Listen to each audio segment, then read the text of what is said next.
Para quem acompanhou o Rafael até agora, foram 9 horas de transmissão dele, deve estar bem cansado. Eu vou começar a ver as partidas do FIR no torneio da Grécia, que ele jogou esses dias aí, parece que acabou o torneio. Esperar um pouquinho o pessoal chegar aqui, se alguém estiver observando. Enquanto isso, eu vou olhar aqui o canal. Já vamos lá.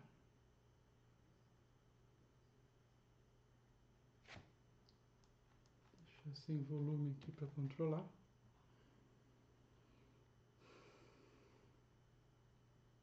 O FIR postou o diagrama dessa partida hoje mesmo no Facebook dele, ou ontem, anteontem, uma posição bem estranha, porque vários peões passados, ele postou a partida, a posição da partida, perguntando como é que ganharia, né? Eu gastei um tempinho ali para enxergar algumas variantes, e é bem legal, não custa a gente começar por essa partida.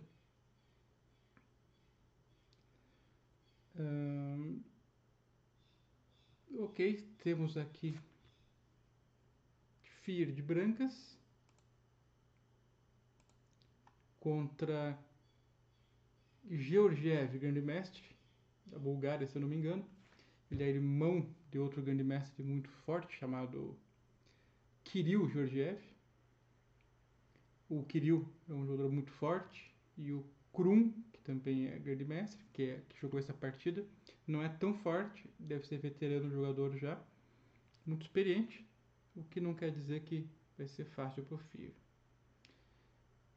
Foi uma siciliana, o FIR de brancas. O FIR abriu a siciliana, como é costume dele. E o Georgiev jogou uma siciliana Najdorf. Ok. Deixa eu tirar o som aqui, um segundinho só, senão vai atrapalhar a gente.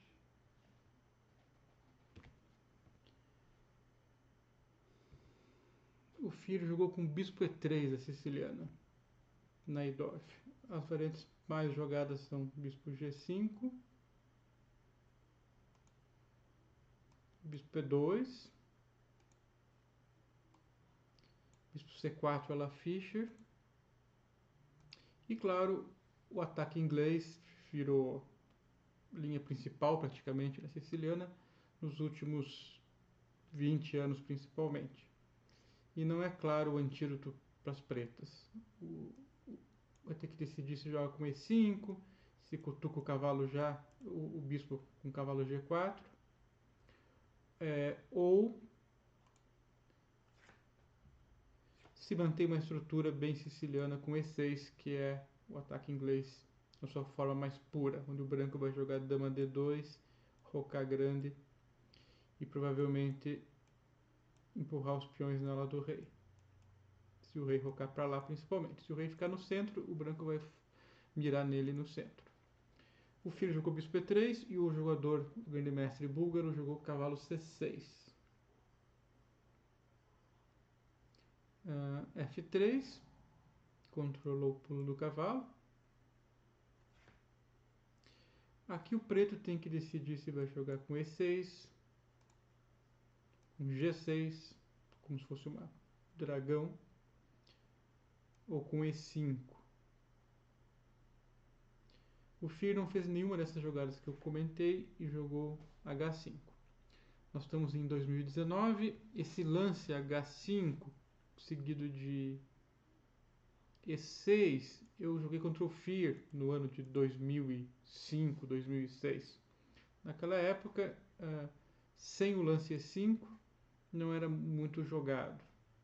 Não sei se ele se lembrou da nossa partida. Claro que o preto não vai rocar tão cedo, porque jogou H5, e tampouco rocar grande é tão óbvio assim. É claro que se o preto não jogar o peão de B para frente, ele pode rocar grande com o peão aqui atrás. É um lance comprometedor em relação à estrutura das pretas, né? Só que trava bastante o jogo branco. E as brancas têm que decidir se vão atacar pelo centro, se vão insistir com G4. Notem que, por exemplo, H3, H4 já separa a posição branca, né? O dia que jogar lá vai tomar em passant, mesmo que recupere esse peão, esses peões ficaram meio isolados. E a estrutura preta continua harmônica. Então, essa ideia, uma das ideias do H5. Impedir o G4 mesmo com H3. Então, depois do H5, alguns jogadores jogam um peão lá para realmente bloquear esse peão, talvez pôr o bispo lá. O Fir, depois do H5, escolheu jogar dama D2 para rocar grande. Depois decidiu o que faz. Lances como G6, E6 ou E5 são bem possíveis.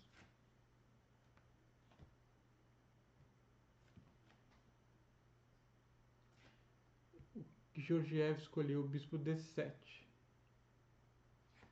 A ideia é tirar a dama e rocar grande, de repente. Ou torre C8 para pressionar a coluna. A gente não sabe ainda qual dessas opções ele vai escolher. Roque grande. Deixa eu conferir como é que está o áudio aqui, tá ok. E torre C8. Ou seja, o preto não vai rocar tão cedo e o branco vai manter esse rei no centro. Não é só porque a gente já sabe que o rei vai ficar no centro que é simples. Eu vou jogar os peões aqui, vou empurrar tudo e ganhar a partida atacando esse rei. Talvez o branco prepare isso, mas tem que ter alguns cuidados que não é tão fácil. Teria que desenvolver essas peças primeiro. E que também não adianta só tirar o bispo, tirar a torre e começar a empurrar. O bispo aqui ele atrapalha o resto das peças, pode ser capturado. Não que seja um problema sério trocar esse bispo, porque ele não tem muito para onde ir, né? Então aqui já é a primeira parte curiosa da partida, é descobrir como que as brancas, o Fir, vai arrumar suas peças, imaginando que tem que atacar esse rei. Ele optou por rei B1, um lance típico das posições que roca grande, porque protege melhor o rei protege o peão, sai da coluna C. Em alguns casos, se for levar algum cheque de dama aqui algum dia, não é mate, o rei pode sair. Muitas variantes táticas isso conta. E claro, o branco espera que o preto defina a estrutura de peões. Qual peão ele vai mover. O peão de rei, o peão do cavalo do rei para franquetar o bispo. Ele quer obter informação também enquanto protege melhor o seu rei e o seu roque. O Georgiev jogou com E6. Foi mais ou menos assim a partida que eu joguei contra ele, contra o Fir. Eu não lembro se eu gastei o torre C8 tão cedo. Provavelmente eu tenha jogado dama C7 para esperar se roca ou torre C8. Imagino eu, mas não tenho certeza. Aqui o Fir fez H3. Bom, ele deve ter avaliado o que fazer contra H4.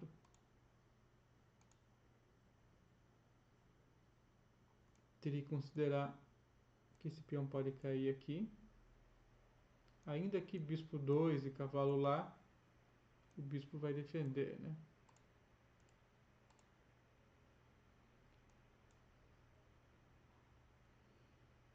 Talvez ele tenha jogado H3 não para jogar o G4, e sim para jogar F4. E não ter cavalo aqui, talvez.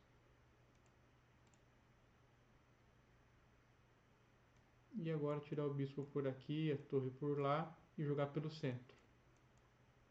É uma hipótese. E ignorar aquele peão lá.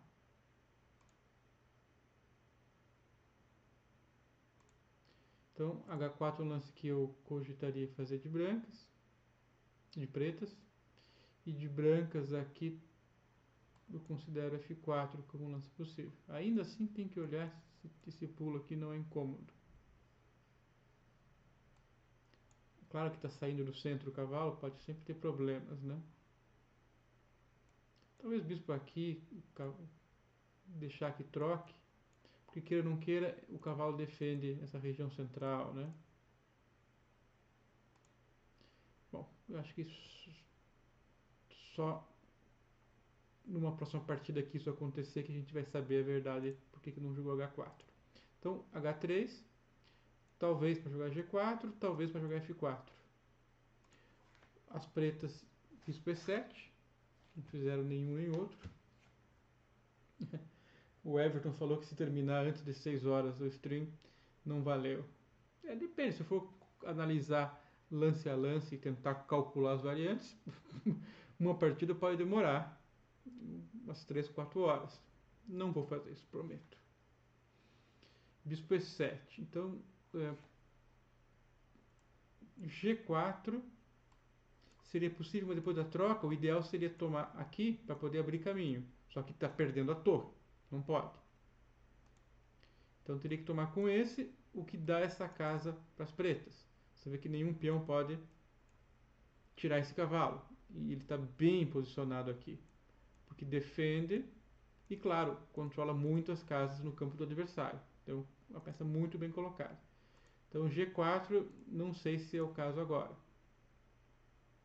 Teria que primeiro proteger essa torre, tirando ela ou tirando o bispo. Ele optou por tirar o bispo. Agora, quem sabe, seja uma possibilidade real. Se o preto fizer uma besteira qualquer aqui, peão lá, a ideia é abrir caminho de alguma forma, provavelmente G5. G5 e G6, né? Seria muito chato.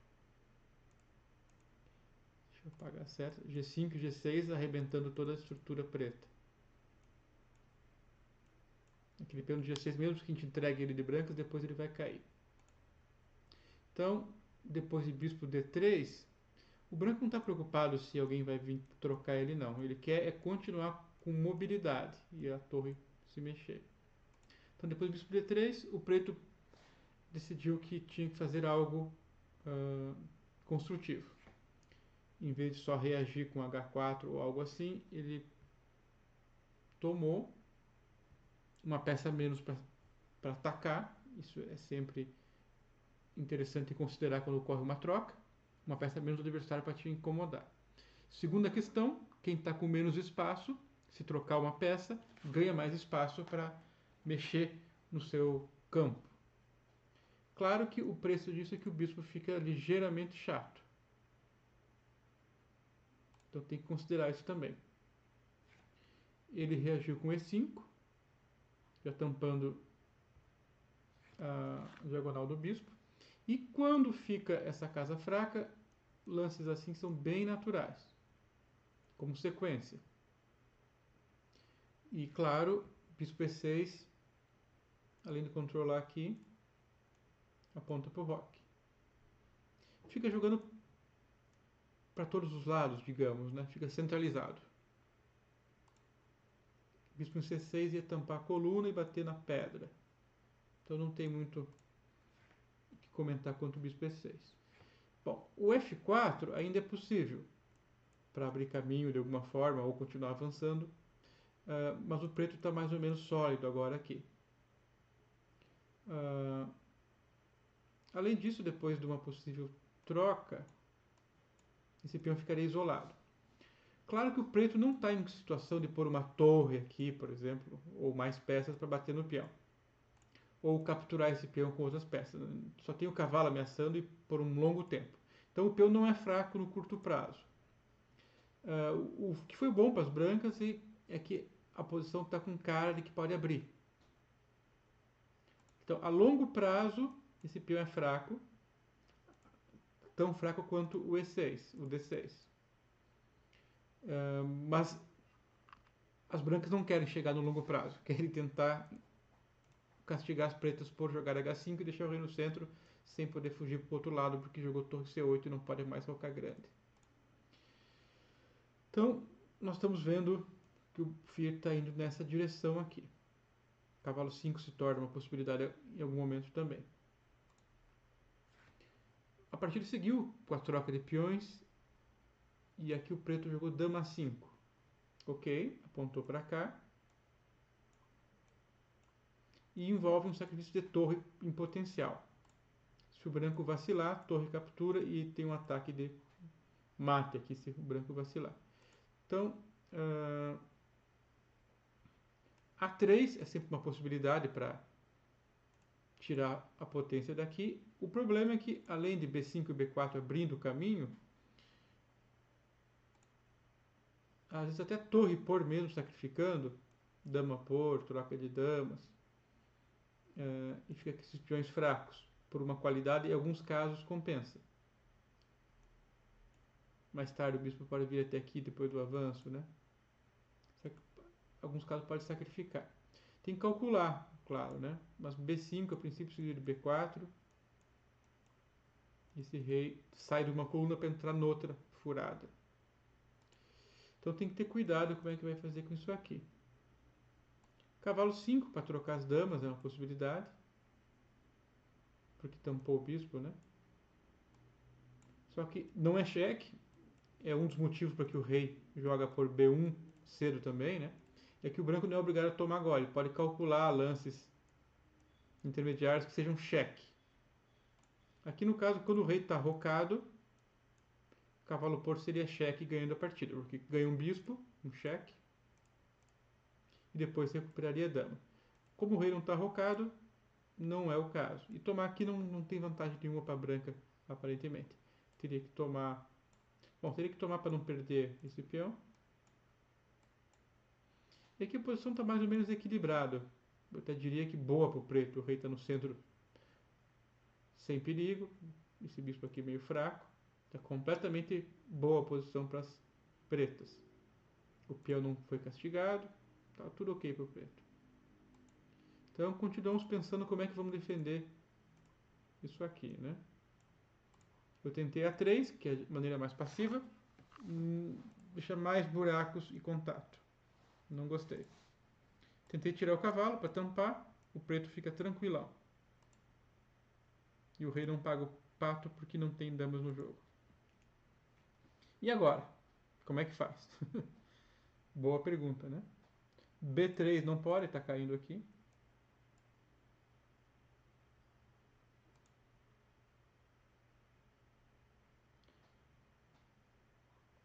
Aparentemente jogou bem o preto. A posição preta criou contra-jogo. Na hora exata, principalmente. O branco estava indo aos pouquinhos, tentando abrir caminho. E o preto tomou F4, jogou E5, bispo E6, dama A5. Reação típica siciliana. Por isso que essa abertura faz muito sucesso em todos os níveis. Quando a coisa vai ficar meio preta, a siciliana dispara. Quando dá, né? Aqui uma boa pergunta para ver o que o Fir fez.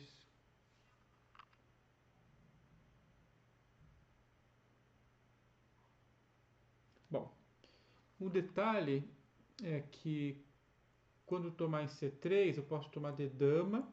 E quando toma em A2 o rei sai e o rei sai para cá. Não estragou demais a estrutura de peões e ganhou uma qualidade. Então talvez não seja uma ameaça tão mortal assim. Não precisava entrar em pânico. Desculpa.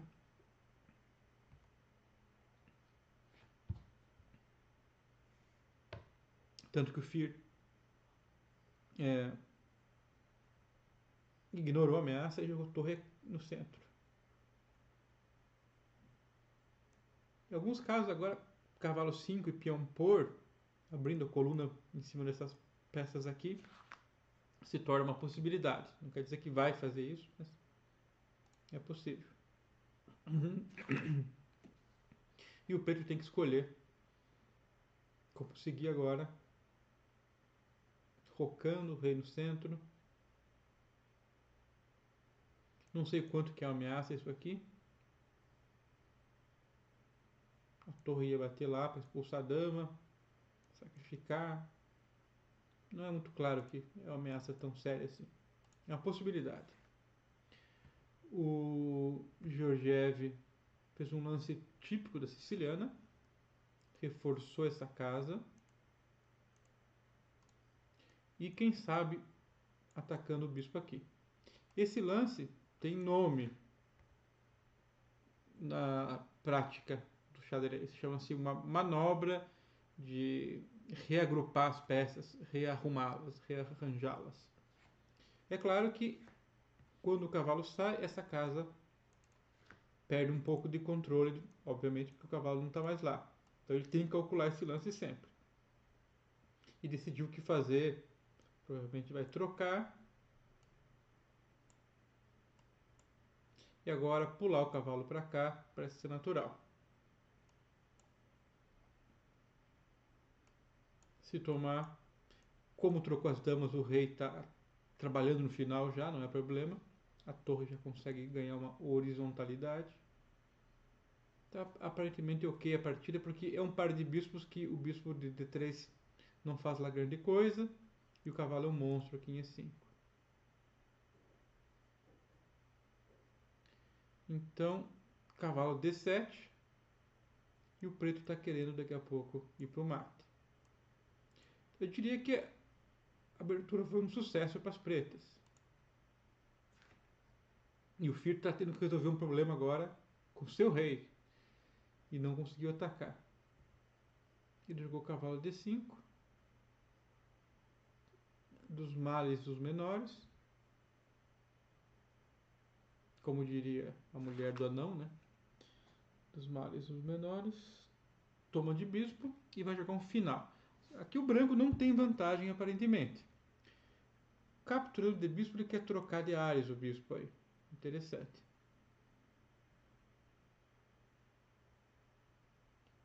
O cavalo está enchendo o saco lá tal. Sem as damas, aparentemente a pessoa branca aliviou a pressão.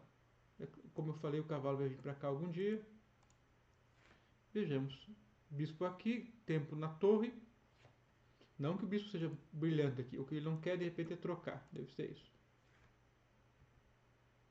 Mas é passageiro, né? O bispo não vai ficar aqui por muito tempo, imagino. A não ser que ele queira fazer uma manobra maluca aqui de plantar o bispo em E5. Não sei se ele consegue, porque tem cavalo aqui no meio do caminho, né? Se o bispo vier para cá. Tomou. Tomou. Então a torre saiu dessa linha. Fez a manobra que eu falei. Sem o cavalo para voltar agora. E tem um bloqueio na casa E5 interessante, ou até com o bispo aqui. Bom, é hora de fazer uma pequena avaliação, aí, uma análise do que aconteceu. A abertura branca não foi um sucesso, o preto manobrou bem, estava quase atacando. O branco trocou as damas para aliviar a pressão. O que temos aqui é uma estrutura de peões onde o preto tem 3 contra 2 na ala do rei. Gostaria de fazer um peão passado mais para frente. E o branco, maioria de 4 contra 3 nesse lado. Também gostaria de fazer um peão passado lá. Isso para começar a olhada, né? O rei está em segurança e consegue colaborar com esse avanço aqui, mas está longe de controlar o avanço dos peões do outro lado. O rei não vai conseguir chegar lá tão cedo. Esse rei está ligeiramente exposto, mas ele vai acabar rocando para ajudar o avanço dos peões mais tarde. Não vai poder avançar fácil, porque o par de bispos controla muito bem de longe e tem muitas torres em jogo. Então daria para dizer que os dois lados têm dificuldade em avançar seus peões no curto prazo. Teria que trocar um pouco de peças aí para os dois lados pensarem em avançar seus peões. Então nessa correria de peão passado, geralmente o par de bispos trabalha melhor. Então a gente está extraindo algumas informações interessantes aí nessa pequena olhada do que pode vir a acontecer. Então os dois lados querem avançar seus peões onde tem maioria, mas não vai ser tão rápido assim. Não vai ser fácil trocar torres também, porque está controlado e tem um bloqueio aqui também. Vai ter que usar criatividade aí. Bom, uma análise importante também é que quando um dos lados tem o par de bispos, significa que o outro lado não tem o par de bispos. Porque os dois lados têm 2 bispos, ninguém tem a vantagem do par de bispos, obviamente. Então, se um lado tem o par de bispos, é que o outro tem um bispo em cavalo ou um cavalo em cavalo.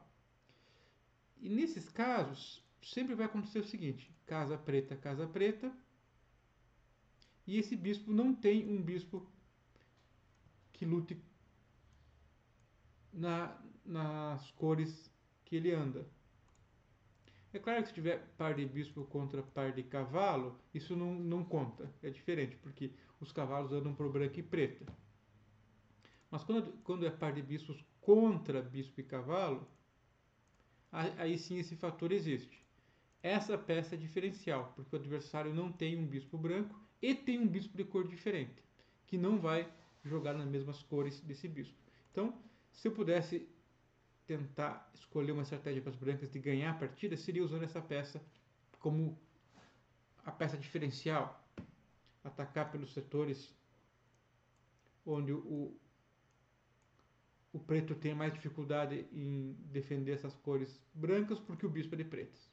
Isso na teoria, na prática pode não acontecer nada disso, mas a gente leva em consideração isso sim. Bom, dito isso, eu não calculei muitos lances, mas o Filho jogou bispo aqui, que faz um pouco de jus às ideias que a gente tem comentado. E claro, incomoda aqui, não deixa rocar porque perde o cavalo. Bem natural. Talvez cutuque lá e a gente tenha que ver. Ah, nem pode, porque toma e cai aqui, né? Ah, tá. Então tem uma ameaça concreta. E claro, não vai jogar lá porque o bispo fica um monstro aqui, né? Então nós temos a ameaça de tomar aqui, tomar lá e vai ter que escolher alguma coisa que defenda o cavalo com a torre ou defender esse aqui assim. Aparentemente não tem muita opção. A gente olha aqui e não consegue imaginar nada fora desses lances. Torre aqui tem que olhar assim. E torre lá tem que olhar esse. Por mais que joga lá, a gente já sabe que debilita mais as casas brancas. Então, meio que por eliminação, torre F8. Um lance feio pra caramba, mas que se a gente analisa de forma lógica e concreta, se torna um lance efetivo e talvez bom. A4. Movimentando a maioria de peões no flanco que ele tem maioria, talvez para bloquear a posição lá e fixar esse ponto, que é cor branca. Então, fixar os peões do adversário na cor do bispo que você quer é uma estratégia. Talvez evite que o adversário ganhe espaço mais tarde. Enfim, é um lance possível aí. Foi jogado, ameaçou esse peão central, vai tirar o bispo de D2 ou defender com o bispo E4.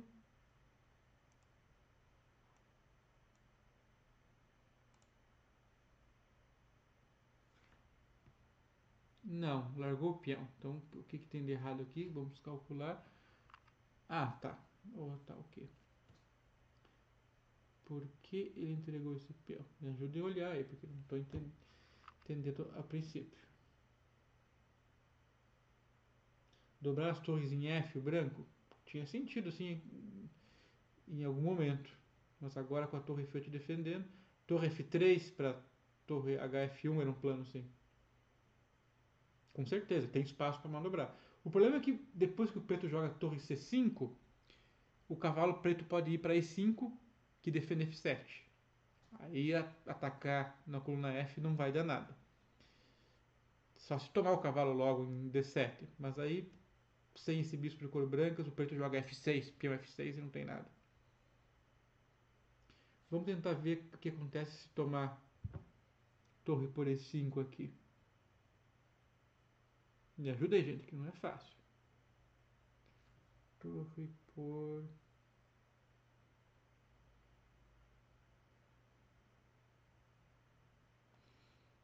C4, torre sai, C4...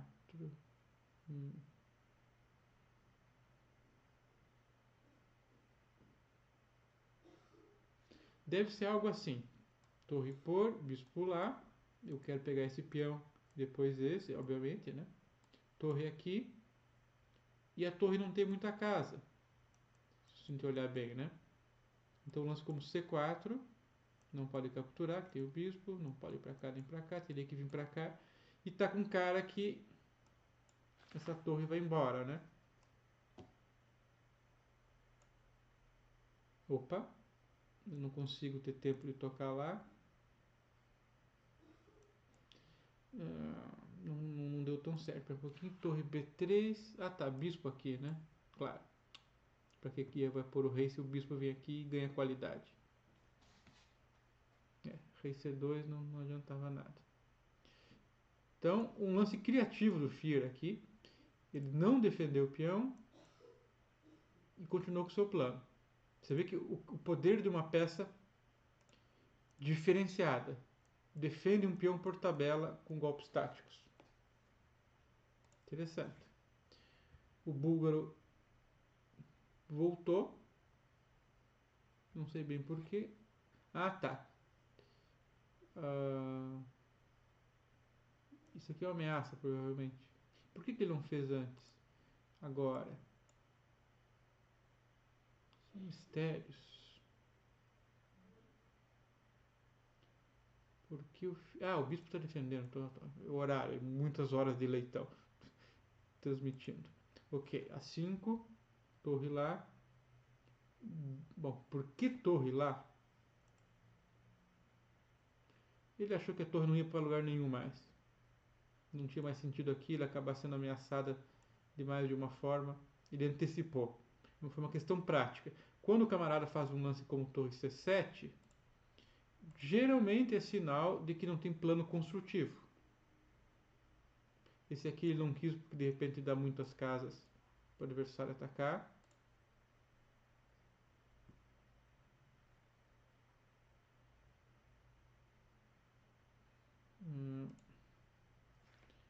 O Fir jogou B3. Novamente, não é difícil imaginar que ele quer ir progredindo aos poucos, né? Defende esse peão, avança o outro, e fica com ameaças futuras de empurrar os peões. O preto cavalo C5 decidiu mirar nesse e vai pôr o bispo aqui, né? Esse aqui o rei vai defender de alguma forma aqui ou aqui, imagino. Não sei quanto que esse cavalo vai ficar útil aqui. A torre para vir para cá provavelmente. É uma das ideias de torre lá também. Enfim, cavalo C5, o Fear, eu esperava o lance de rei para frente para defender o peão e defendeu assim, ok. Ameaça com tempo e defende lá. Beleza. Bispo aqui natural, C4 natural também. Então o branco tem um plano, que é aos poucos ir avançando e usar essa peça como diferencial. E o preto não está podendo empurrar tão cedo, o par de bispos controla muito, e o rei ainda é meio exposto, porque duas torres e par de bispos apontando. Cavalo E5, né? Parecesse natural, mas como a gente está comentando aqui agora, o bispo veio para E5. É uma casa boa para muita peça. O bispo e o cavalo querem usar E5, ele escolheu o bispo. Uma opção. C4, G6, expulsou. Voltou. É bem comum, quando tem o par de bispos, fazer esses recuos longos para arrumar a casa e depois eles vão de novo. É bem comum puxar para longe das peças, porque o bispo joga de longe, né? Ele não precisa estar pertinho do adversário para incomodar, ele incomoda de longe. Então, puxar para longe e depois continuar arrumando é bem natural. Também controla aquela casa, no caso de avançar e o cavalo não ter essa casa, que seria uma possibilidade, né? Talvez. Ainda não, porque tem muita peça defendendo aqui. Mas enfim, é um lance de controle igual. De repente, G4, se for usar a coluna, senão não adianta muita coisa, porque vai tomar igual, né? Mas eu ainda creio que B4, pôr o bispo aqui, pôr a torre lá, C5 mais tarde, pôr o bispo aqui, o bispo apoiar por lá. Ou ainda esse aqui, e quem sabe em algum momento oportuno esse, em alguma hora que o cavalo não possa voltar para cá, para tentar avançar ou sacrificar, ou avançar, não sei. Jogou o bispo C2. O branco expandiu e tem o controle de muitas casas devido ao seu par de bispo. Ah, claro, também vai ter o bispo indo para lá. Lembra que eu falei que o bispo vai achar lugares pelas casas brancas para incomodar? É isso aí. Também tem isso, o cara pode esquecer que o bispo está apontando, né? Eu mesmo esqueci que o bispo voltava para defender D6 numa variante aqui, né? O bispo estava lá e defendia D6, porque está longe. O preto está um pouco pior agora. No começo do final eu gostei da posição preta, mas olhando progressivamente o andor da partida, eu gosto da posição branca e que tem algo para fazer. Isso no xadrez conta muito, ter algo para fazer e você olha para o campo do adversário e ele, o que ele tem para fazer? Se não é claro, a gente pode se sentir mais confortável. Quem está jogando não fica pensando, eu estou melhor, eu estou 0.5 melhor, 0.7. A gente pensa, eu tenho algo para fazer e está indo, tá bom. O adversário não tem muito o que fazer, só por isso a gente já se sente um pouco melhor. Bispo G7. Lance estranho. O que que faz? Não sei. Ah, tá. De repente ele quer já antecipar um possível bispo 6. E torre 1. E bispo por. Uhum. Pode ser. Não sei. Mas é uma situação que até para eu dar conselho para as pretas do que fazer, não sei não. Ah, ele quer dar essa casa pro cavalo, talvez aqui. Pode ser. E o bispo ficar lá. Ok. O Fear ameaçou o peão. Isso aqui foi ruim pro preto, hein? Porque se vier com o rei, o cavalo fica sem casa. Perdeu o cavalo. Perdão. Se vier com a torre, tira a casa do cavalo de novo. Além do bispo 4 lá, né? Então aqui ele capivarou esse bispo aqui. Ele não viu um lance simples de ameaça. Que complica, porque tem que jogar esse lance de novo. Depois da troca, a gente tem um peão passado. A não ser que ele calculou isso, que não daria problema para ele e que ele vai conseguir avançar. Ok? Na luta de peões passados, correria de peões de um lado e do outro, o bispo costuma, teoricamente, ser melhor que o cavalo. Pelo fato de ele estar, digamos, no meio do tabuleiro, ele ataca de longe e defende de longe. Ou seja, ele parado no meio, ou atrás, ou na frente, ele ataca, controla o avanço dos peões do seu time e controla o avanço dos adversários. O cavalo tem que estar em corpo presente ali, pertinho. Então, teoricamente, o bispo vai ser melhor nessa luta de peões avançando dos dois lados. Agora o preto tem 3, 4 contra 2. E o branco tem 3, 4 contra 2. Então, no papel, o branco está melhor. O rei ainda é alvo, tá? Não é porque está no final que vai ter moleza. Esse rei está bem tranquilo. Ao mesmo tempo que ele é alvo, ele pode ajudar a segurar os peões aqui. Mas ele atrapalha.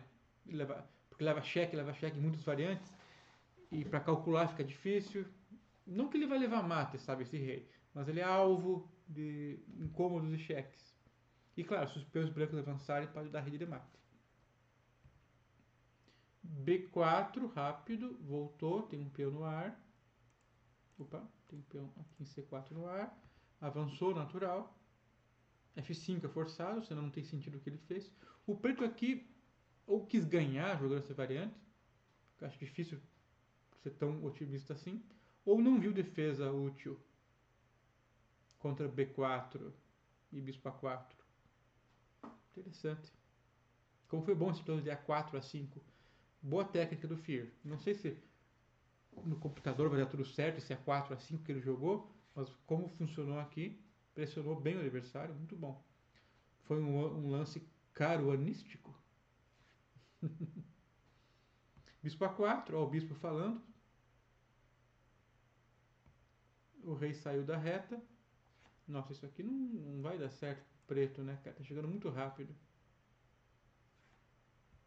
Torre C3, apoiando o ataque e antecipando um avanço. Avançou. Escolheu esse. D6 aqui. Parece ser bem bom também, né? Não ganha isso aqui?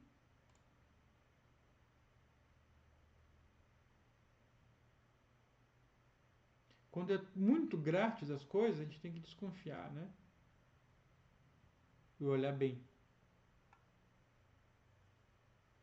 Bom, só vejo uma. Vou tampar aqui. E de repente essa posição bloqueou os peões. E se o preto conseguir... ou melhor, o rei aqui talvez, cavalo aqui, rei lá, empurrar os peões. Mesmo assim, não sei, acho que o branco deve estar ganho isso aqui. Mas enfim, os dois viram esse lance e decidiram não fazer. Então D6 entrega qualidade. Estranho. Avançou, tomou de bispo. Ok. Para ter mobilidade aqui, né? Se fosse ao contrário, é difícil tirar essa torre, né? E ficou preso. Então toma de bispo e esse peão está móvel. Ok. Cavalo sai, tocou no bispo. Se avançar, vai tomar aqui, né? E está controlando. Mas tem um tático simples aqui. Ganha torre. Então esse plano foi melhor. O Fir que ganhou qualidade igual. E não travou posição. Abriu. Deve estar completamente ganho o branco aqui. D6, D7. Torre C8, cai em D7. Deve ganhar também, mas simplesmente avançar o peão, né? Ele vai comer com cheque, não tem defesa. Que desgraça, hein? Opa, agora ele avançou. Mudou de ideia. Dá pra ter capturado em A6 com certeza. Enfim. Aqui é cálculo. Coisa que eu não vou gastar tempo fazendo porque eles tiveram muito tempo na partida para calcular tudo e tem cara aqui. Captura em A6, avança os peões. Apesar que está avançando em F3 também, o preto em E3. Então ele avançou dele, ok? Avançou o preto, tá ficando bacana isso aqui. Vamos parar para pensar um pouquinho, né? O preto avançou, só que quando chegar aqui, a torre sai e o outro não consegue vir. Teria que fazer 1, 2 lances, 3. Tem 3 lances, 1, 2, 3, para ter conjunto. O branco tem 1, 2, 3 e 4. Então vai dar uma correria de 3, 4 lances para cada um aqui. Com certeza. Quando a gente fala em passar peão, tem que entregar para passar o outro, né? Ou capturar com cheque ainda e depois avançar. Porque como é cheque, ele tem que perder um tempo. E depois sai. Ou avança. Enfim, tem um pouco de emoção aqui. Capturou com cheque. E abriu o caminho para os peões. Enquanto que defendeu. Claro, tem que ser G5, G4, F3, senão não tem graça. Opa! Lance posicional caruanístico. Eu penso que A6 e B5 deveria ser lances a se calcular. Mas é claro que isso aqui enche o saco, né? Tem que calcular 2 peões da terceira. Já perdi partidas de brancas parecidas, assim, com qualidade a mais, corrida de peões, onde não dei muita bola e os peões do adversário se tornaram chatos e a vantagem da qualidade a mais não adiantou em nada. E agora o rei preto está bem, né? Está mais útil aparentemente que o rei branco. Interessante. G5. Então, caruanístico. Impediu esse lance daqui a pouco. Se o rei vier para cá, ele vai tentar pegar o cavalo ou dar uns cheques de torre por aqui. Mas como é que vai pôr uma torre aqui? Tanto que ele jogou.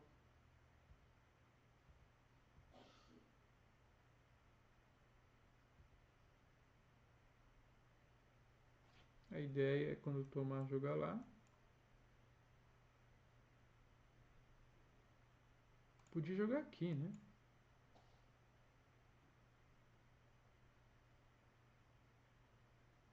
Complicado isso aqui, hein?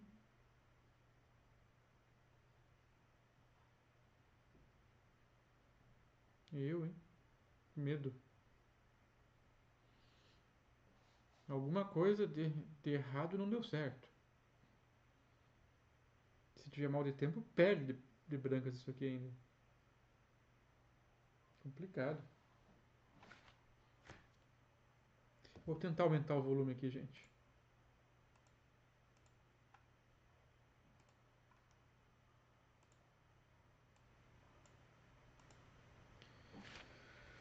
Ok, aumentamos um pouco o volume, não sei se é suficiente, mas aumentamos. Como foi possível aqui, deixa eu abrir o mixer do volume também, porque às vezes ele pode estar baixo. Enfim, espero que tenha melhorado. Então, como eu estava dizendo, a partida está esquisita. F3 teria que calcular. Não sei o quanto que o branco está melhor ou ganho aqui. O que faz a gente pensar que os últimos lances das brancas aí, ao escolher essa variante, foram esquisitos. Mas vamos ver como seguiu a partida, porque depois de A7, peão por, é parecido o problema para as brancas. Porque se tomar F3, e tá bem esquisito, hein? Não sei se o branco sequer ganha isso aqui.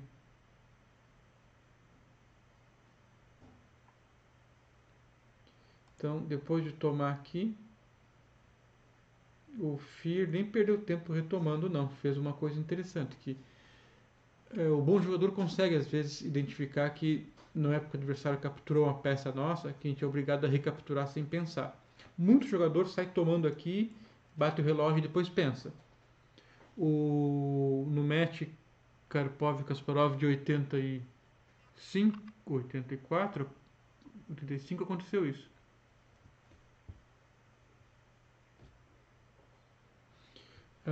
O que aconteceu? Era um final de cavalo contra bispo, Karpov com cavalo, Kasparov com bispo, e houve uma troca de peões, peão por, que o Kasparov tomou, esperando que o Karpov automaticamente fizesse peão por peão. É rei bispo contra rei cavalo e peões. E quando o Kasparov tomou, e o Karpov ficou olhando para a posição, o Kasparov, ele não vai tomar. E o Karpov puxou um cavalo, jogou com um peão a menos, mas esse peão a menos que ele perde abre caminho para o rei dele mesmo entrar. O cavalo bloqueia tudo pelas cores diferentes do bispo do Kasparov. E o Karpov ganhou essa partida de maneira brilhante. Então, depois dessa situação que o Kasparov mesmo errou já, recapturando sem pensar muito. Aliás, capturando, considerando a recaptura como obrigatória. Eu aprendi a lição e tenho tido mais cuidado, mas é algo que tem que ser policiado sempre. E aqui o filho jogou bem. Ele jogou B5, peão por e B6. E aparentemente o branco vai chegar antes, porque a torre está controlando aqui, né? Gasta 1, 2. Nisso eu faço 1, 2 também. Eu acho que o branco está ganho, mas foi assustador esse avanço. E por aqui F3 me deixa preocupado de não sei o que acontece. Eu acho que está bem confuso. Então o preto, por sorte do Fear, não fez F3, fez peão por, trocou de ideia no meio do caminho, ou achou que peão por H3 era obrigatório. B5 exclama, o preto está preso porque tem um peão coroando, não pode capturar nada lá. E acho que o branco está ganho. Bom, ainda assim, esse tá ganho não é tão automático, né? Nesse diagrama, o Fir tirou uma imagem e postou no Facebook dele perguntando como jogar de brancas. Eu confesso que acertei o lance porque é matar ou morrer, né? Se você não controlar o que o preto vai fazer, você vai perder. Tem a coroação aí iminente do preto, e com uma dama entrando em jogo aí é muito cheque. Além do que, iria ameaçar essa torre ou o rei, e Deus nos acuda, né? No mínimo perpétuo. Então aqui não é muito difícil, quem quiser dar uma paradinha para olhar aí como que o branco segue para sobreviver e ganhar de preferência. Como tem pouca peça, não é tão difícil, né? Se sair com a torre, por exemplo, G1, B8, sacrifica e faz outra dama, e sei lá o que está acontecendo aqui. Vai dar muitos cheques, né? Não sei o quanto. Enfim, não vou nem calcular porque é uma loucura isso aqui. Para calcular é difícil. Então depois da F2 só tem um lance que ganha, eu acho, que é voltar a torre. Sacrifica uma torre, porque qualquer avanço eu tomo, né? E mesmo com peça menos vai ganhar depois o que vai fazer. Dama. E se tomar, os peões se separam. Esse é o grande segredo. Com os peões separados, eu consigo fazer uma dama lá e o adversário não consegue. É um truque tranquilo. Devolve o material, fica com peça menos, mas está ganho. Não tem defesa. Agora é iminente o avanço. Bom, ele tomou de cavalo, mas não tem jeito aqui. Ah, claro, teria que calcular esse lance. Só que tem torre por cheque. E acabou, né? Sacrifica, controla, volta se quiser, enfim. Mas aqui fica fácil. Só tomar e acabou. Porque vai fazer uma dama lá ou duas, sei lá o que. Então aqui ele resolveu tomar lá. Coroou, claro. Está ameaçando a torre ainda, que não tem muito o que fazer. Tampou. Claro que se tomar lá, toma aqui, né? Dá um chequinho, porque agora com duas torres fica bacana, né?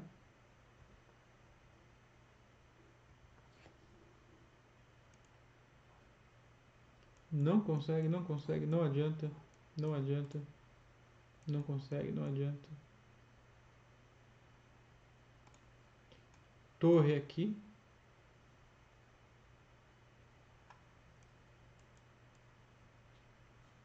No mínimo, né? E aqui o preto abandonou. Depois de dar uma B3. Partida interessante. Eu não tinha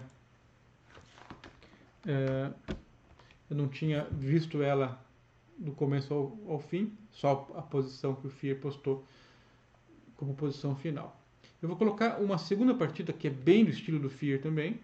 Eu não vi inteira, eu só vi a posição final ou próximo a ela. Então você me aguarde só um segundinho que eu vou colocar a posição aqui no chess.com, tabuleiro de análise. Eu vou puxar o Chessbase e a posição, copiando as jogadas. Eu só preciso localizá-la aqui, copiar game e colar no chess.com. O nome das brancas aqui eu vou anotar, ok. Brancas, um jogador chamado Romanos.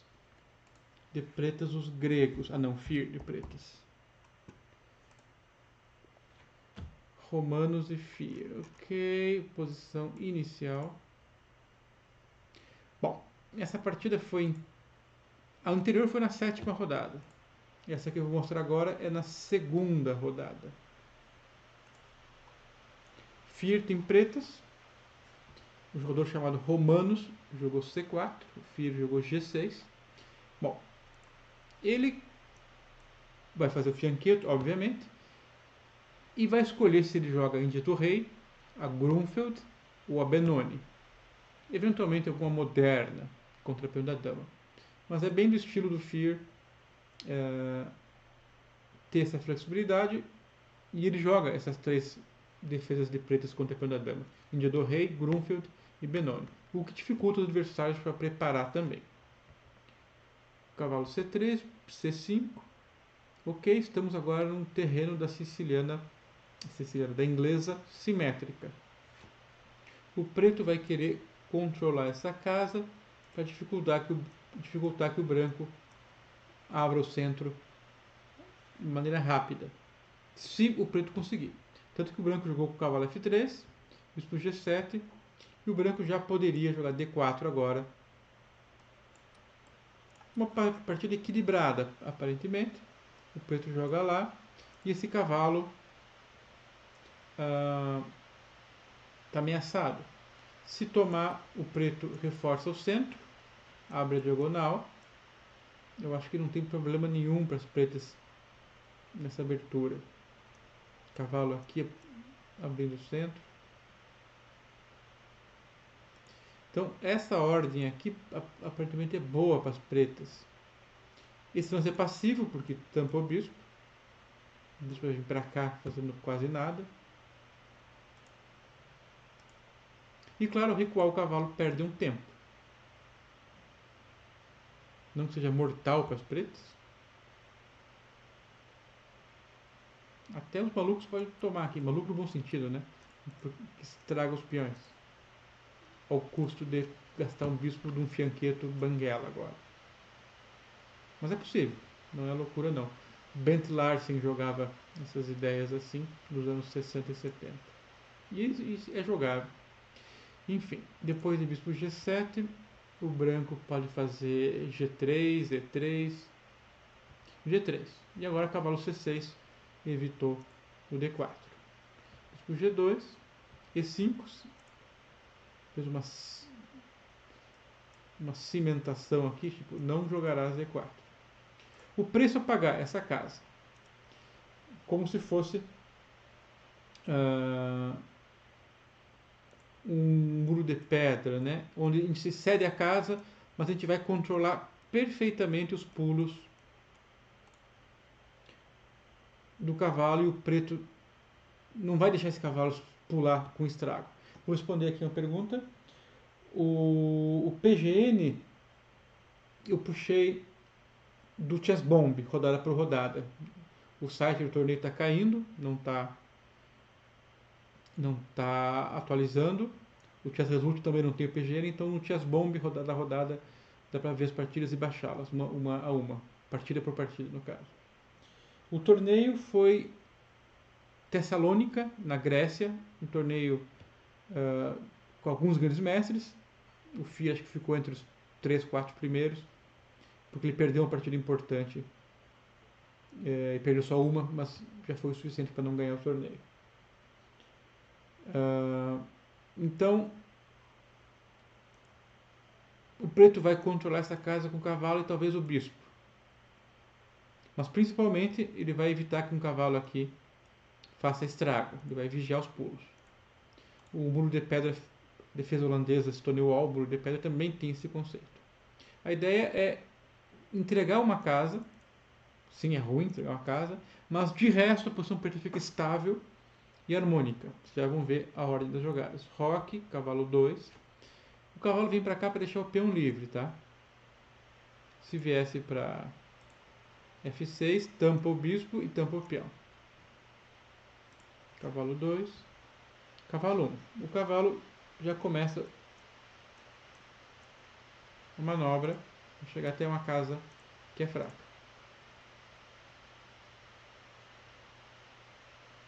O Fier D6, cavalo C2, roque, cavalo E3. Não precisa se preocupar com desenvolver o bispo por um motivo simples. Uma peça só é realmente desenvolvida se ela cumpre uma função no tabuleiro. Eu simplesmente mexi o bispo aqui e falei desenvolvi, mexi. Se ele não faz nada aqui, não está melhor que em C1. Porque ele não faz nada em D2. Não, mas eu quero pôr a torre aqui ou a dama aqui. Aí tudo bem, já tem uma ideia embutida atrás do lance do desenvolvimento do bispo. Mas só por mexer não é desenvolver.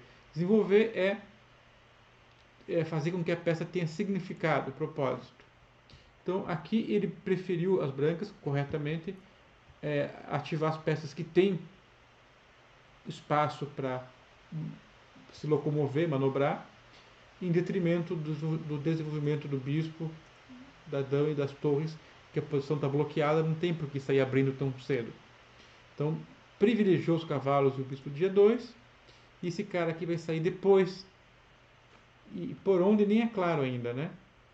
Ele tem que sair por onde não atrapalha o resto.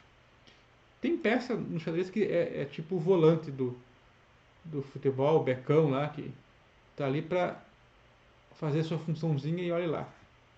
Então F5. Quer avançar? Talvez. Ganhar espaço, com certeza. Apoiar o avanço, talvez. Opções seria bispo E6, dama 2.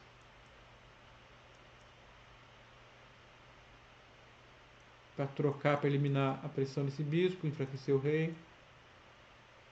É uma opção. Jogo F5, tá ok. Pulou o cavalo. Pulou o cavalo que seria ameaçado, né? Já que ele ia ser ameaçado, já pula antes, para ganhar um tempo. Bastante lógico. Avançou igual. Ok, o branco não deve tomar aqui à toa, por quê? Enfraqueceu de frente o rei, a dama pode chegar lá, ou uma torre. E o preto começa a ganhar casas para se aproximar do rei branco. Muito perigoso. Você abrir uma via rápida, expressa, na direção do teu rei, não tem sentido, né? Então, F4 voltou a liberar espaço para as peças, né? E principalmente de olho na coluna F.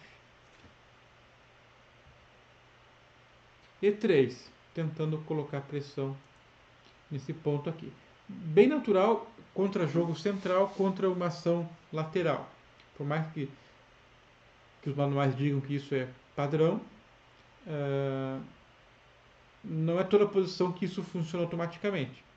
Mas que o ser humano procura reagir a agressões, isso é bem compreensível. A pergunta está certa aqui do cavalo em D5, se ele faz alguma coisa, né?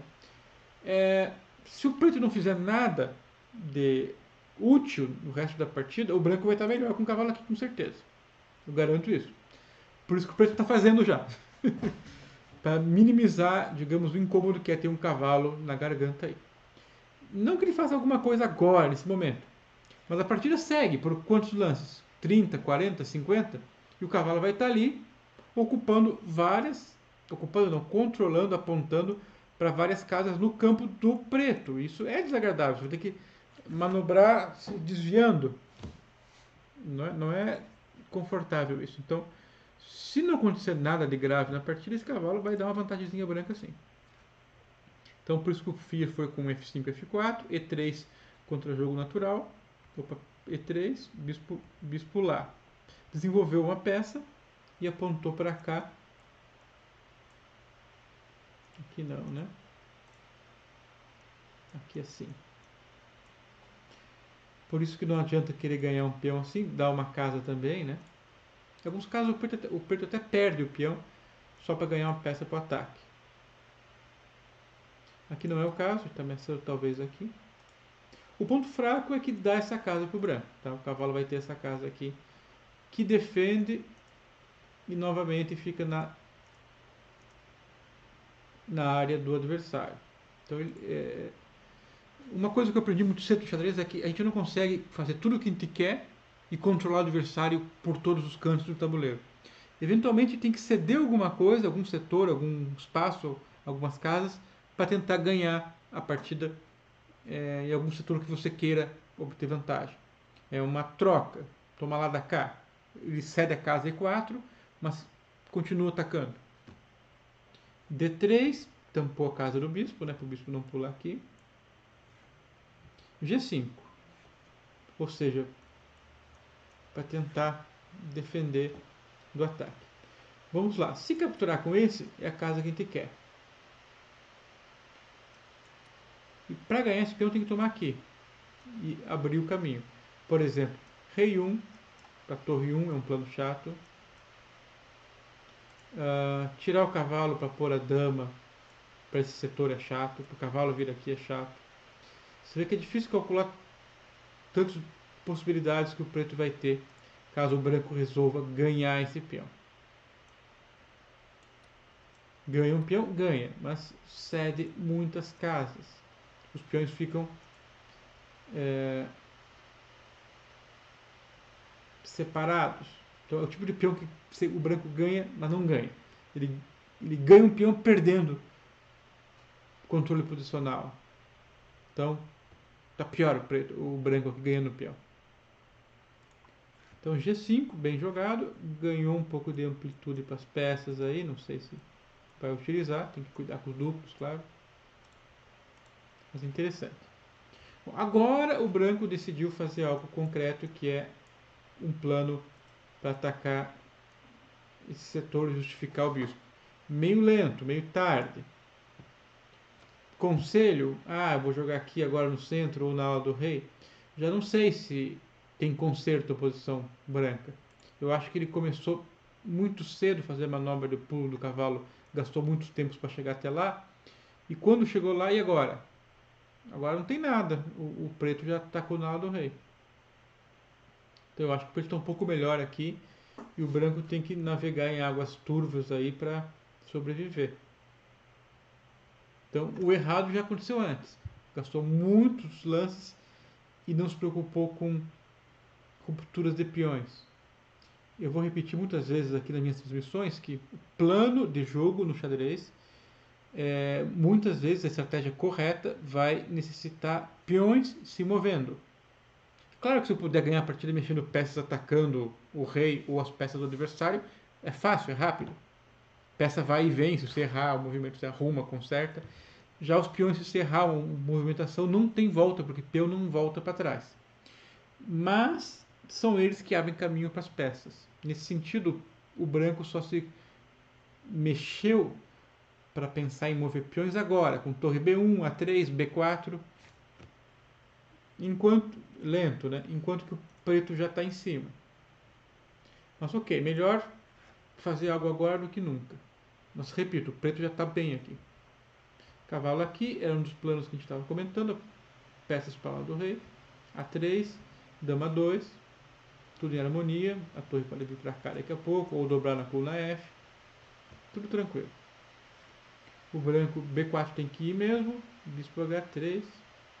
Bom, eu conheço o Fir desde que ele era muito pequeno. Desde que ele nasceu, na verdade, porque eu conheci o pai dele já antes. E o pai dele é bom jogador de xadrez. Tem uns 1.900, 2.000 de força. Já teve provavelmente força maior até quando era mais novo. Mas não pôde jogar xadrez de forma mais dedicada por questões profissionais, provavelmente. E eu sei que eles jogaram essa inglesa aqui, ou similar a isso aqui, onde o branco ataca na ala da dama e o preto na ala do rei, centenas de vezes em casa. E numa das conversas que eu tive com, acho que o pai dele falou, olha, ele me ganha, às vezes me dá mate, às vezes não, tal, mas eu me sinto bem quase sempre. Ou seja, os dois estão acostumados a enfrentar a situação. O Fir, obviamente, já sabe um pouco dos riscos que ele corre. Nessa situação aqui, o branco vai não fechar e sim tentar abrir. E talvez se puder abrir aqui, ou o cavalo lá, ou o bispo aqui, seria interessante. Pena que o branco não pode querer fazer lances para cá e deixar a ala do rei exposta, senão pode levar um mate rápido. Por isso que o preto está bem, que o branco demorou para se locomover na ala da dama. Bom, jogam as brancas. Dama H5, surpresa. É uma casa que não é fácil tirar a dama daqui. Peões não atacam ela. A peça que ameaçaria seria isso aqui. Ele calculou que toma e que não perde a dama. Torre aqui toma. Não consegue peão 3 porque toma. Teria que defender esse aqui para ameaçar H6. Daqui a pouco está ameaçando avançar e ocupar aquela casa. Ah não, tem outro cavalo. Não dá. Eu não sei bem o quanto essa dama aqui está saudável. Realmente não sei. Tem duas peças no ar atrapalhando aqui para tentar ganhar essa dama. O cavalo não consegue chegar para pegar a dama.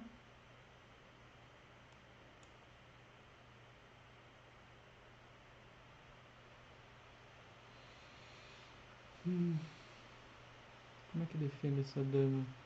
Cavalo F7 ameaçado. Tá com cara... Ah, vai dar um cheque aqui. Tá, esse é o truque. Quando o cavalo vem pra cá, dá um cheque e toma de dama e continua vivo.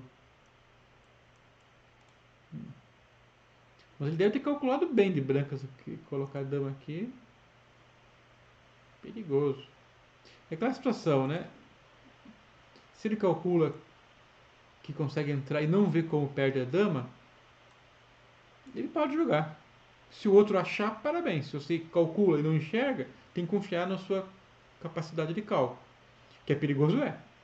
O Fir foi e fechou. Ok, bispo H1. Uma peça a menos já, né? O preto perdeu um peão, mas o bispo está preso. Ok. Ameaçou a torre, que já ameaça ganhar a dama, né?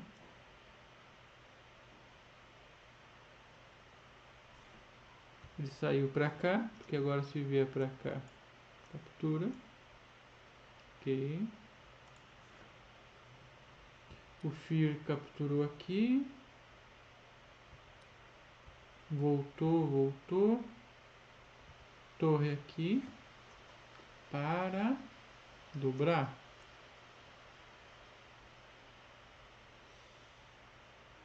E depois voltar com aquele plano, talvez. O branco avançou, natural, seguiu o seu plano. O cavalo veio. Mais uma casa também. Tem cara que o branco vai perder. Um bispo a menos em H1, o rei ainda sob ataque, a dama para cair. Não mexeu o bispo ainda. O jogo preto teve mais lógica até o momento.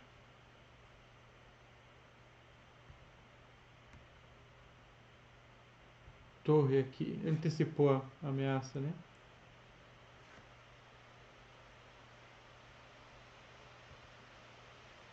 Torre aqui. Não estou entendendo bem. Ah, e agora ele quer voltar o cavalo para cá. Tá, mas tem essa casa. Ah, ele deve ter calculado que isso aqui não é problema para ele. O bispo não consegue ir para lá, nem para cá. Do cavalo. Ainda é meio esquisito isso aqui. Só se está ameaçando algo assim. Pode ser.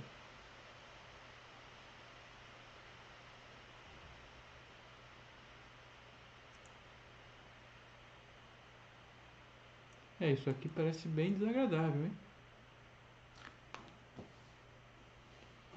G4 no lugar de torre B1 lá atrás. Eu até posso olhar.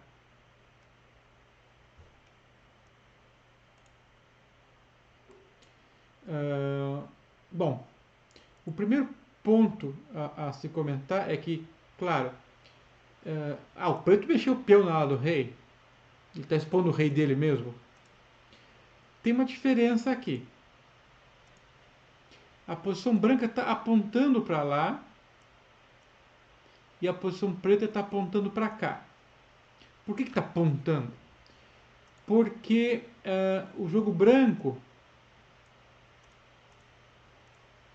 principalmente por causa dessas 4 peças aqui, diz que o branco teria mais força atacando na ala da dama.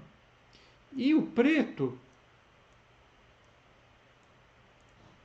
pela possibilidade dessas peças chegarem na ala do rei, dizem que o preto deve atacar por lá. Então, se o preto faz G5, eu tenho muito espaço para que as peças pretas controlem esses buracos, que seriam fraquezas internas, chama-se debilidade interna quando se avança muito os seus próprios peões e cria buracos no teu campo. Só que se você usa suas peças para controlar essas casas por um bom tempo, a ponto de que você possa ganhar a partida antes que esses buracos te causem problemas, então você está com posição tranquila, você está controlando as habilidades internas e usando esse espaço aqui para manobrar suas peças e levar para a ala do rei ou para a área de ataque. O branco não tem força por aqui, não tem peças para controlar essas casas. Ou seja, depois de bispo aqui, vai vir o H5. E por mais que mexa o peão aqui ou o peão lá, está abrindo buracos na posição branca. E não tem tanta peça para controlar. Esse é o problema. Bloqueia momentaneamente o ataque. Você pensa, ufa, me respirei, consegui um alívio. Sim, a curto prazo, sim, deu um alívio. Mas a médio e longo prazo, o preto joga rei 2, torre 1, avança. Vai ter sacrifício, vai invadir pela coluna H, vai pôr uma torre aqui, vai pôr a dama, vai triplicar, enfim. É morte lenta e gradual. Isso posso te falar que eu já perdi partidas assim e ganhei também. Então, o macete aqui é entender que a curto prazo o branco respira, se safa, mas a médio e longo prazo vai perder. A não ser que o branco consiga segurar aqui e fazer um ataque mega rápido. Para fazer um ataque mega rápido, tem que ter as peças prontas para entrar em jogo, que não é o caso. Tem 4 peças aqui atrás, tem todos os peões do tabuleiro ainda, nenhuma peça foi trocada. O rei preto está em segurança, não tem peça preta para cair a ponto do branco ganhar material. Ou seja, não tem curto prazo que justifique cedo ou tarde vai vir esse lance. Ah, mas eu vou jogar a torre B1 para seguir o plano, até entregando esse peão, tá? Entendeu? Porque fragmentou a estrutura. A médio prazo, a longo prazo, está perdido o branco. Esse peão vai cair, o ataque vai seguir, o preto vai atacar. Nunca dá para dizer que está ganho, porque ganho tem que ganhar, né? Mas a tendência é que o branco tenha problemas. Então eu vou seguir a partida no ponto onde chegou.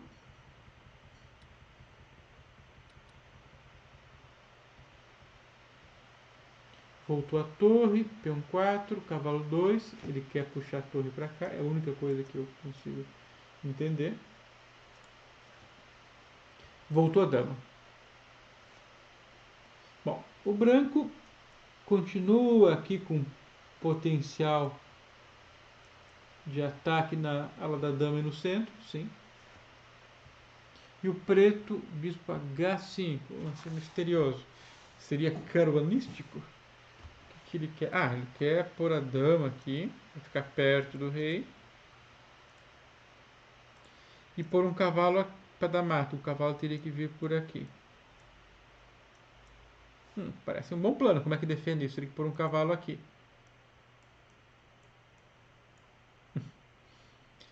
Demora, né? Para tirar a torre, tirar a dama, defender lá. Interessante.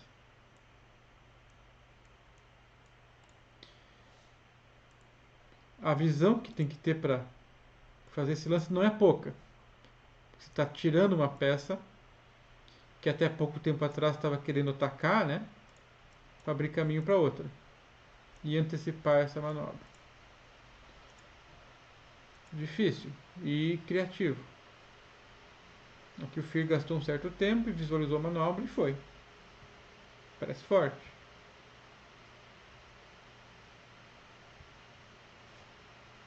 Começou a tomar. Deixou. Bom, vamos calcular aqui, né, gente? Se tomar em F3... É simples, né?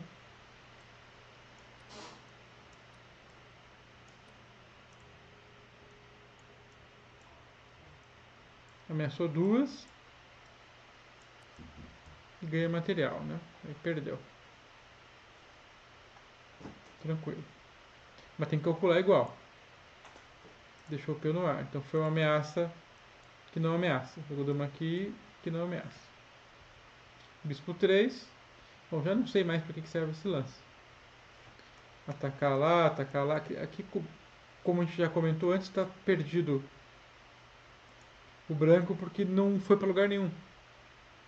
simplesmente vai ter que olhar o mate chegar.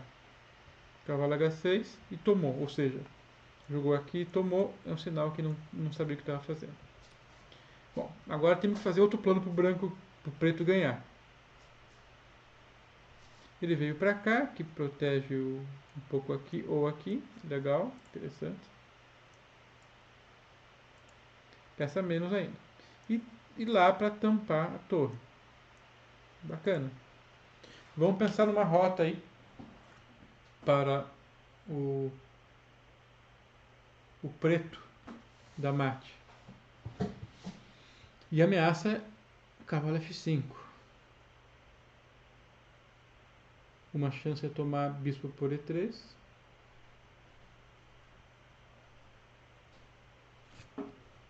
Já que o bispo teoricamente não faz nada, né? E pronto, se livrou do problema. Só que aumentou a ameaça aqui, né? E o cavalo continua vindo para lá, que sai um cavalo entre outro. Que nem a mosca da sopa. Desagradável. Defender não vai adiantar muito, porque eu vou pular outro cavalo para trocar, né? E esse vem para cá.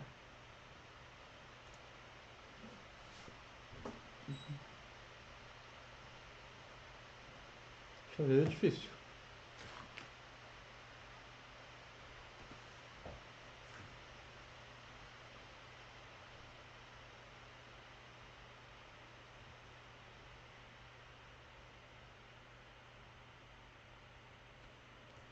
Bom, eu vou mostrar o lance que o Fear fez. É o cavalo I5. Cavalo para frente, isso mesmo. Cavalo para frente. Cavalo aqui. Por quê? Defende lá. Defende aqui e defende lá. Importante. E se tomar,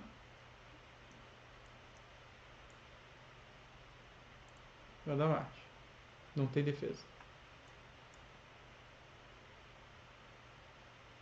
Acabou. Então,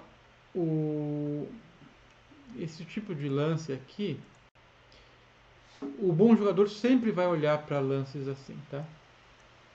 Ele vai ter isso em manga lá atrás, como recurso, que não é porque tem um peão aqui que deve ser ignorado. Principalmente quando você for se defender, você não pode pensar que está seguro porque o peão defende tudo. São casas proibidas. Não são casas proibidas. O adversário pode pular nelas. O nosso olho pensa que não pode, mas o cérebro tem que pensar igual o olho. E claro que o cavalo aqui é um ótimo lance e mantém a partida de forma a continuar o ataque, né? O branco trouxe o cavalo para perto da ação, normal. O branco tem um peão a mais ainda, né? Só que é aquela tal da peça a menos, né?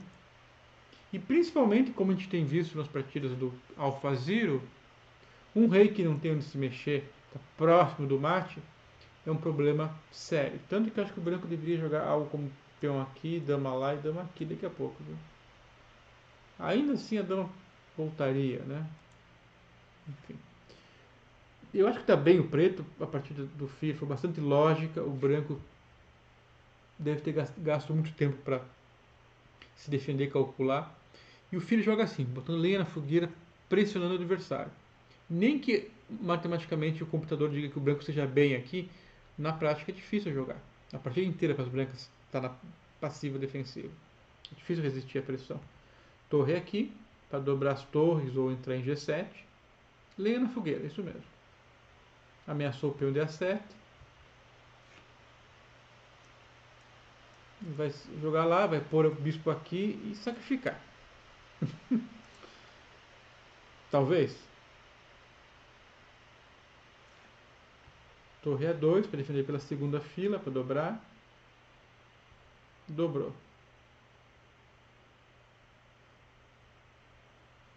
O branco tem que decidir se toma em A7. O preto vai dobrar e tentar sacrificar em G3. Parece mortal. esse bispo está apontando para a dama. Então, depois que sacrifica aqui, esse peão avança com cheque ao rei e o bispo ganha a dama. O branco tem que antecipar isso, senão vai acontecer alguma coisa assim. Então tem que tirar a dama para cá, tentar avançar e pegar aquele rei, não sei. Avançou, ok. Bispo aqui. Por que ele não seguiu lá? Vamos tentar descobrir por quê.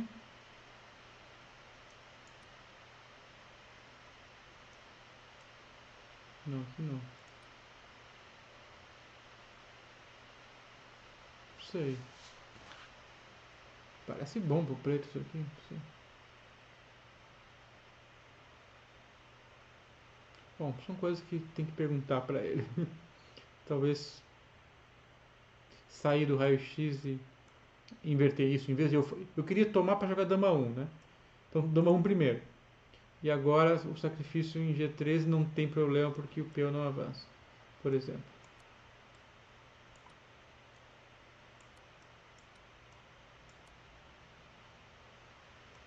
Esse cavalo aqui. Bispo.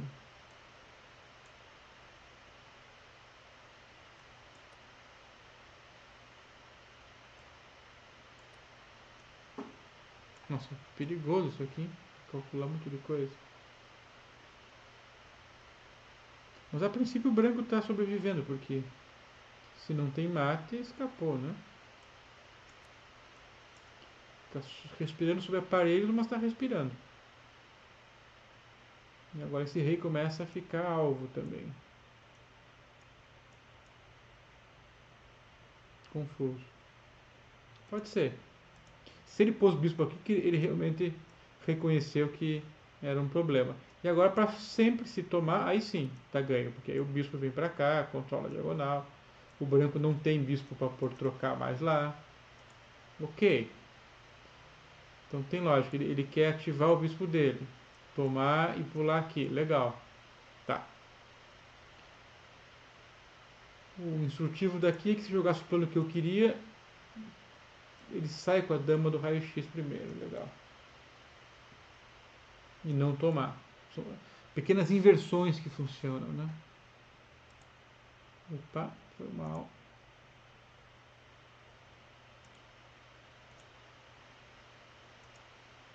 Torre aqui não. Foi jogado bispo G7. Tampou a torre, tampou o plano. Mas ele quer pôr o bispo aqui. Legal. Tomou, tomou.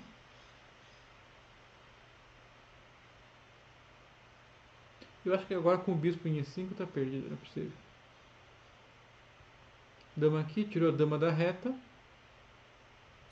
Mas sacrifica igual. Ah, não precisou nem usar as duas torres. Ah, sim, porque agora essa aqui continua no setor, né?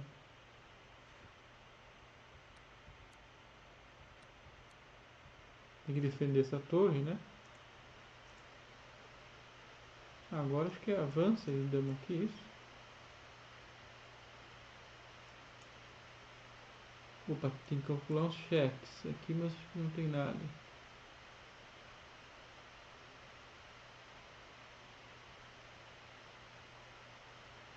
Tem cara que tá ganho isso aqui.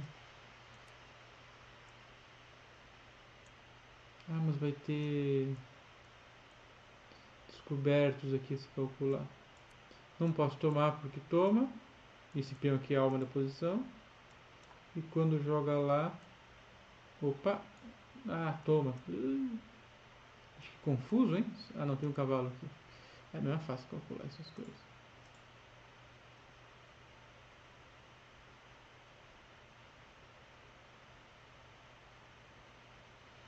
Enfim. F1, F2. Ah, não, é só dar cheque. E põe o rei na casa pior. Se vier para G1 tem F2 agora, é isso? Não, F1 torre lá, talvez. G1 quer dizer. E se botar alguma peça aqui, a gente toma e a torre dá cheque. Então, rei 1, torre cheque. E materialmente está com uma torre e uma peça a menos. E se eu entregar uma aqui?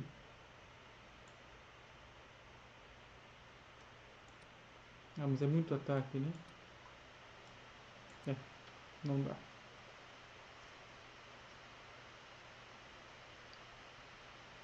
Dama cheque, rei pra frente tem aqui também, né?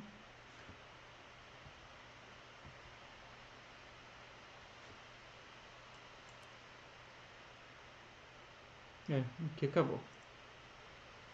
Abandonou, inclusive. Bom, a partida, claro que um pouco confusa de calcular as variantes, mas em termos estratégicos ela foi bem retilínea. O preto foi amontoando as peças na ala do rei, o branco demorou, e o preto utilizou o pouco espaço que ele tinha naquele canto da ala do rei para ir enfiando as peças até chegar ao rei branco. É difícil enfrentar jogadores que jogam dessa forma, que nem o Fir joga, e pressionam, atacam, incomodam, vão na ferida. E ele se sente bem entregando material, peões na ala da dama, às vezes a qualidade, às vezes peça. Conquanto eles têm um volume de peças para atacar, eles estão achando que a posição está boa, jogando de forma confiante e jogam. E quando funciona, é uma alegria porque fica uma partida bonita ainda, né? Então, no mínimo, diversão garantida. Essa partida foi a segunda que eu mostrei aqui, que o Fir venceu. Bom, eu pretendia encerrar por aqui. 2 partidas já é interessante a gente ver. Depois de muitas horas vendo o Rafael transmitir lá, acho que está todo mundo cansado. Eu posso ver as partidas que faltam dele aí depois, se tem alguma coisa interessante. Eu continuo fazendo alguns comentários das partidas do FIR na próxima transmissão. Gente, valeu por quem está acompanhando aí e até a próxima. Boa noite, tchau, tchau.